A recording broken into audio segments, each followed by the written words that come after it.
শ্রীমদ্ ভগবদ গীতা, গীতা জ্ঞান, গীতা অষ্টাদশ অধ্যায়, মুখ্য যোগ, শ্লোক সংখ্যা প্রথম।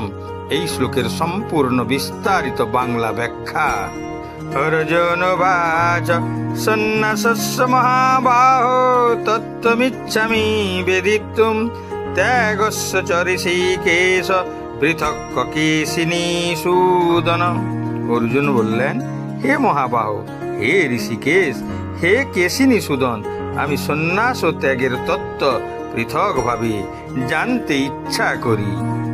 অর্জুন ভগবান শ্রীকৃষ্ণকে কেশিনী সূদন বলে সম্বোধন করেন। ব্রজভূমিতে ঐশ্বরিক লীলাকালে ভগবান শ্রীকৃষ্ণ কেশী নামক ভয়ঙ্কর ও হিংস্র রাক্ষসকে বধ করেছিলেন, যে একটি উন্মত্ত ঘোড়ার রূপ ধারণ করে ব্রজভূমিতে আতঙ্ক সৃষ্টি করেছিল।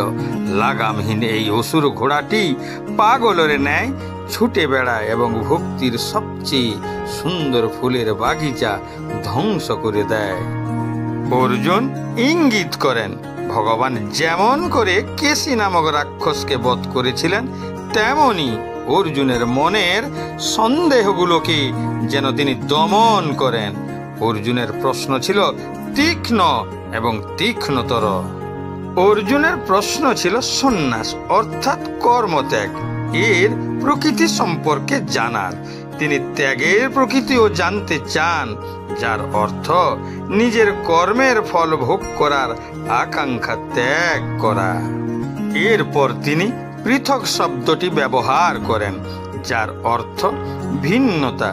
তাই তিনি এই দুটি শব্দের মধ্যে ভিন্নতা সম্পর্কেও জানতে চান। অর্জুন শ্রীকৃষ্ণকে ঋষিকেশ বলেও সম্বোধন করেন, যার অর্থ ইন্দ্রিয়ের প্রভু। অর্জুনের লক্ষ্য হল মহাবিজয়ের লক্ষ্য সম্পন্ন করা, যা কেবল মন এবং ইন্দ্রিয়গুলিকে নিয়ন্ত্রণ করার মাধ্যমে সম্পন্ন করা যেতে পারে, যেখানে পুরুষোত্তম ভগবান শ্রীকৃষ্ণ নিজেই ইন্দ্রিয়ের অধিপতি হিসাবে পূর্ণতার মূর্ত প্রতীক। তিনি ইতিমধ্যেই 12 অধ্যায়ের 11তম শ্লোকে ত্যাগ সম্পর্কে বর্ণনা করেছেন, কিন্তু এখানে তিনি এটিকে ভিন্ন দৃষ্টিকোণ থেকে ব্যাখ্যা করেছেন। এই সত্যটাই এটিকে বিভিন্ন দৃষ্টিকোণ থেকে উপস্থাপন করার সুযোগ করে দেয়। এর প্রতিটি দৃষ্টিকোণ তার নিজস্ব অনন্য আকর্ষণ তৈরি করে। উদাহরণস্বরূপ, একটি বাগিচার বিভিন্ন অংশ দর্শকদের মনে বিভিন্ন ধরনের আকর্ষণ তৈরি করে, যেখানে পুরো বাগানটি একটি ভিন্ন ধরনের দৃষ্টিভঙ্গি উপস্থাপন করে। ভগবদ গীতায়ও অনেক কিছু একই রকমের।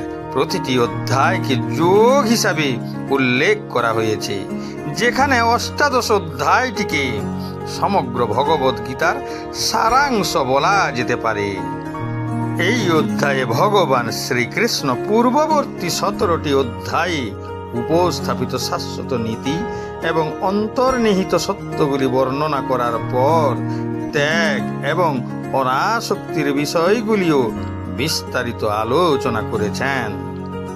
ভগবান শ্রীকৃষ্ণ প্রকৃতির 3টি গুণের বিস্তারিত বর্ণনা করেছেন। এই গুণগুলি কিভাবে জীবের কর্মের স্বাভাবিক প্রবণতাগুলিকে গভীরভাবে প্রভাবিত করে, তা তিনি ব্যক্ত করেছেন।